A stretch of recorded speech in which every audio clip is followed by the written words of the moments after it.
Merry Christmas, Chapelgate, and thanks for joining us. Over the next 4 weeks, we will be taking time to explore the unimaginable Jesus by looking at the ways that Christmas carols capture the truth and hope of the gospel story. We hope that these episodes enhance your Advent experience and that you walk away from them feeling the peace, hope, and joy that this Christmas season is all about.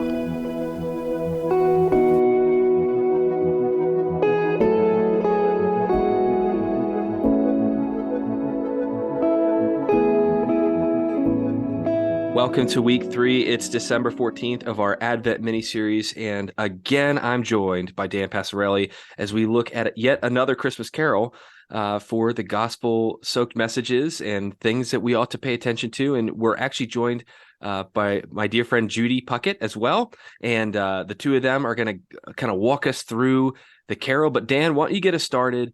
Why'd you choose this carol? What do you like about it? And what can we hope to gain from this episode? Yeah, honestly, I don't remember why I initially picked "O Come All Ye Faithful," but what I've realized as we've been going through the last couple of carols is that each one of the carols that we're looking at captures something of the paradox of the gospel. It captures the contrasting realities that are present at Christmas, and so I think that's certainly true for this carol. And so I'm actually really excited to talk about it with Judy today. So Judy Puckett, glad to have you with us. Why don't you just tell us a little bit your connection at Chapelgate and kind of why are you excited to talk about carols? Hi, Dan. I'm glad to be here with you and Rob. And I'm the director of spiritual formation for women at Chapelgate, and I love Christmas. And I love this carol. So I'm excited for us to dive in and really talk about it a little together. Cool. Yeah, we haven't had anyone on the podcast that's like, I really don't like Christmas so much. So I don't know, maybe we should have worked a little harder. But anyway, glad you're with us. Glad you love Christmas. So as we look at the carol, it begins, "O come, all ye faithful, joyful, and triumphant." Judy, how do you understand the words of that opening verse? Who are the faithful? What are we being asked to do? Well, first of all, what strikes me is that it's an invitation to come. And the faithful are the joyful, the triumphant, the ones who I take belong to Jesus. Yeah. And is there something, I mentioned at the beginning, like there's sort of this paradox, this gospel paradox, these contrasting realities. Is it just me, or do you see something of a paradox in that? Oh, absolutely, Dan, because I don't often feel faithful, joyful, or triumphant. Yeah. Life is hard. And honestly, even as I was thinking about this particular carol and this invitation to come and behold him, I looked up that word behold, which means to see or observe. But one of the translations said, be sure not to miss this. And I thought one of the paradoxes of the Christmas season for me is in this time when we're supposed to be thinking and reflecting more and more about Jesus, how often it's easy to miss him in the hustle and bustle of the season, in the decorating and the shopping and the cookie making and the celebrating. It's easy to miss him. And the invitation is to not miss him. And to me, that was a paradox, even in this carol. Yeah, that's really good. We talk about and those things are good, right? Like the busyness, the getting with family, being with parties, Christmas parties at work, cookie exchanges, all that stuff. It's great. So it's not like those are bad things. But right. It is easy in the midst of all the good things to miss the one thing. Mm-hmm. Yeah. Yeah. And so I guess in a little bit, I want to revisit that reality of like, okay, the faithful are called to notice him, but what do I do when I don't feel faithful? Like, or what do I do when I really, at least in terms of how I'm acting, I'm not acting like a very faithful, follower of Jesus. So I want to get there. We'll get to that, but there's some really rich, one of the things we've tried to do as we've talked through some of these carols is just hit on some of the rich theology behind them. Mm-hmm. The reason we're called to behold Jesus, to notice him, to come and worship him, is because of who he is. And so there's some real rich kind of expression of who Jesus is in this. And as we were talking kind of before we started recording this, we realized there's all kinds of different versions of this carol, and some verses have richer theology than others. Rob, you were noticing that even the carol may have been written not as a worship song, but as a sort of subversive political message for the Jacobites in England. We won't go down that road. That's a history podcast. But the verse that comes after that first one in the version I was looking at says, "God of God, light of light, lo, he abhors not the virgin's womb, very God, begotten, not created." Judy, just, talk about that a little bit. How do you see, who Jesus is expressed in those words? Yeah, I mean, he is God, and just the idea that the man was God himself. It's kind of mind-blowing, and we, I think from our perspective, where we are in redemptive history, having the whole Bible in front of us, it's a little bit easier for us. But I was thinking the other day about the people that walked with him, and the fact that he's saying to them, I am God, I am the I am, and how, all throughout history, they've been punished for believing in other gods, for chasing after other gods, and just how mind-blowing this must have been for them, and is for us, that the God of the universe has chosen to become a man, that he might walk like we walked, and talk like we talked, and hunger and thirst and be tired. And, I think, Dan, for me, one of the things I love most about Jesus, love to think about, is his humanity. It's something to which I can really relate. It makes him real to me. And yet at the same time that he's the creator of the world, begotten, not made, always existing. Like my mind can't get itself around that. Yeah. I don't even, I mean, what does begotten, not created mean? I mean, I understand what the words mean, but there's nothing in my experience that has not been created, Right. So right. Yeah. So here, we've got this, really good news. We talk about at Chapelgate, our purpose as a church is to live out the gospel, to live out this good news in word and deed. And so here we've got sort of really the heart of this good news that we try to live out, that God became a man, that he took on flesh. And then, going down to the next verse, it talks about, it says, sing choirs of angels, sing in exultation, sing all ye citizens of heaven above. Glory to God, all glory in the highest.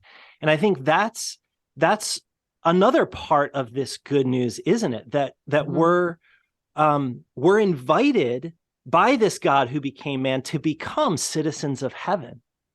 Right, exactly. And I think, not to jump the gun here, but I think it's in remembering that invitation and remembering who he is, that we can actually deal with the fact that we are and feel unfaithful, and that we are not joyful, And we feel guilty that we're not joyful because we of all people should be the most joyful.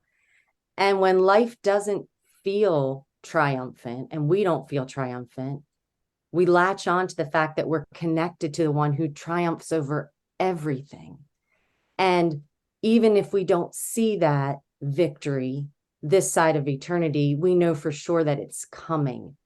And so while I don't feel faithful, joyful, and triumphant, I also do believe that the word of God is true. And that encourages my heart and reminds me that I may not be who I want to be, but I am becoming who he's called me to be, because he said, I'm going to do it.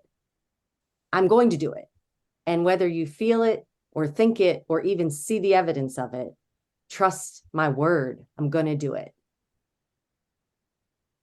Yeah, I love that. That's so good. And so even singing this song becomes something of a cry of faith, doesn't it? Yeah. Because it's I'm saying, sing all ye citizens of heaven above, and I want to be numbered among those citizens. And I'm going to believe that I am because of what Jesus has done, because of what he says is true about who I am. Right. And the fact that, if I was faithful and joyful and triumphant, would I really need a savior? And isn't that the reminder, even in the song, of why he came? I can't be faithful on my own. I can't be joyful on my own. These are gifts that he gives his people. And this song is just a reminder to me that that's what's true of me, but that's also what's true of him. Yeah. Yeah. Rob, I don't know if you want to mention, you shared with me a song that "O Come All You Unfaithful," and I sent it along to Judy as well.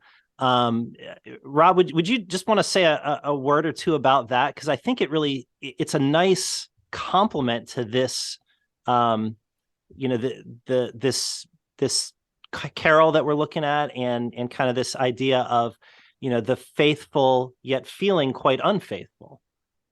Yeah, so this song came to me actually from a friend last Christmas, so a year ago, and he surprised me with it. Like, I didn't know it was happening. It was just part of a service. I was guest preaching at a church in Columbia, and I'm getting ready to stand up, and like the kind of the buffer transition song was this song I'd never heard called "O Come All Ye Unfaithful," and I mean, it is powerful, and it rocked me. I mean, like, I'm sitting there like trying not to weep. Like, crying is a given when you listen to this song. Like, you will tear up for certain. But like, if you have the ability not to weep, well, good for you. But like, I'm like, I gotta preach a sermon, and I just listened to this ridiculous song, and my heart is like, I felt like the Grinch, like, and Rob's heart grew 3 times that day. It's like, it really is that kind of song. And I actually resonate with it a lot more than "O Come All Ye Faithful," because it's way easier for me to identify with the brokenness of my existence than it is to identify with the glory of what is promised for me in the future. Like, you read Psalm 15, for example, who dwells in the Lord's tent? Who can stand on the Lord's mountain? Well, I'll tell you, he who walks blamelessly and is perfectly right in all his ways, who has no evil in his heart. And you're like, I read a psalm like that, and it makes me think of "O Come All Ye Faithful." And I'm like, well, that's not me. That's not Rob. But then, "O Come All Ye Unfaithful," come weak and unstable. Come, know you are not alone. Come, barren and waiting ones, weary of praying. Come, see what your God has done.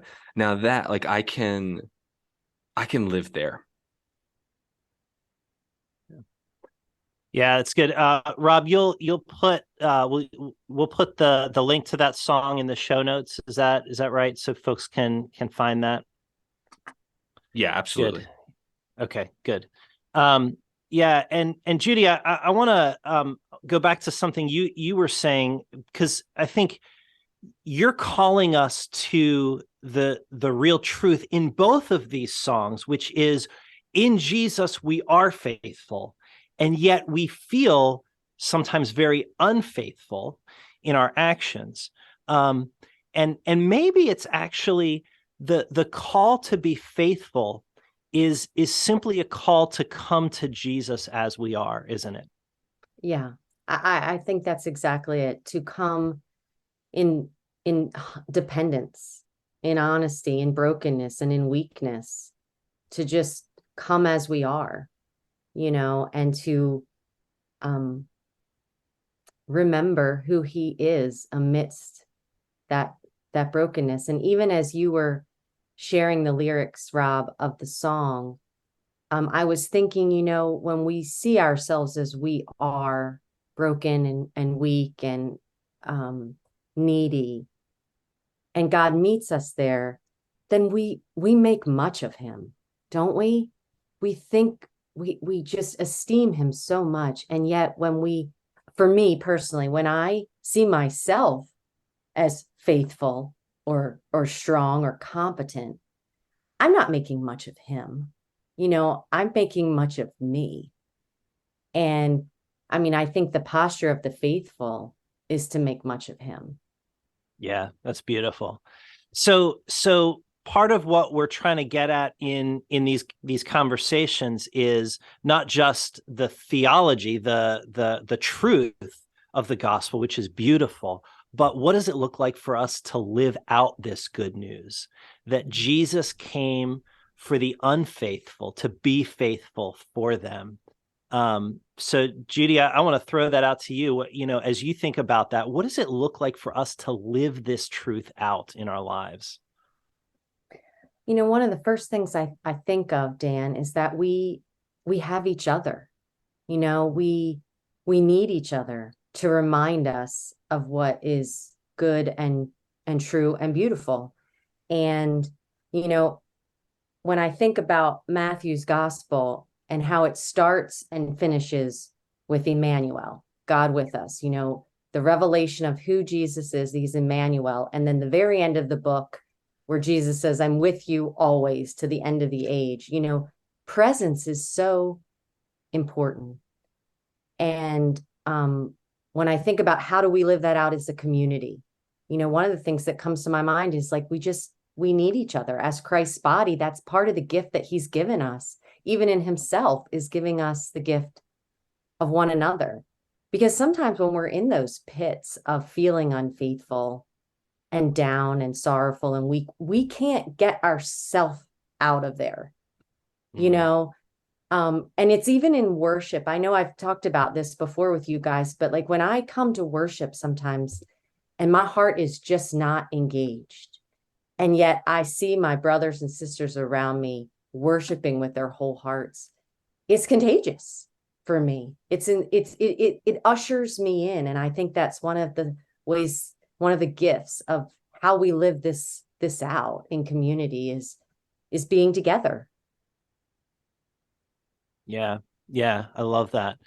What do you think, thinking about that being together, how do we, like together as a church community, experience that joyful and triumphant kind of spirit, even while we recognize that not every individual person might feel that to the same degree right at the same moment? Do you have any thoughts about how, like, what does it look like for us to be a joyful and triumphant community, knowing that some of us may, like right now, be in the pit and may not feel like singing those words?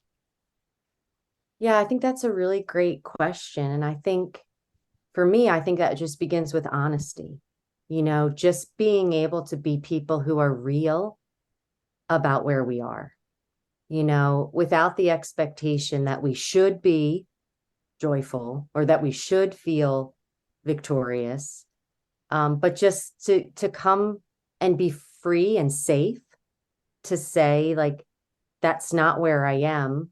I'm not, but I don't want to stay here either. I want to be in a different place, and to ask God together to reorient our hearts and to change them and to set our affections on what is above, what is yet to come. But to recognize that brokenness is real, and we are a place where it's safe to be real. I think, Judy, what you just said struck a chord with me. I think one of the blessings that we have, all three of us being in ministry, is that we're forced to be in environments where we are together, right? Like there's no option for me to hide from my brothers and sisters because it's my job, right? I have to show up to that. And as someone who really, I'm going to get a little real here, I guess, as someone who struggles with depression, who hits those lows, and who, like, it is genuinely easier for me to identify with, "Oh, come all ye unfaithful." It is really hard for me to identify with, "Oh, come all ye faithful." And yet, in the eyes of God, I am a citizen of heaven. I am faithful, joyful, triumphant. And sometimes I just feel like my heart lags behind that fact, that truth. I can hear it 100 times. But like you said, Judy, it's just sometimes I need to be in a place with other people who will allow me to sit wherever I am on that spectrum and be included and know, yeah, I may not feel it, but my God dances over me, and he is thrilled to call me his child. Yeah. And Rob, I think, one of my favorite authors on community is Henry Nouwen, and he talks about a community being the group of people who share the joys and sorrows of life together. And I think it's important that we know one another's stories and value one another so that we are free to both experience the sorrow and the joy. Because there are some of us, during the Christmas season, things are going really well. And maybe we're seeing God deliver us from, besetting sins, or, give us restored relationships that we've been praying for, right? And those are joyful things that we want to celebrate. And so if I'm part of a community, I'm free. It's okay for me to be joyful and to feel joy next to someone who is experiencing depression. I don't have to hold back that joy because somebody else is feeling down. We just need to be able to share our stories and know that there's a place for both of those within our community, and know that the reality of who we are is ultimately rooted in the people that God is making us to be, citizens of heaven.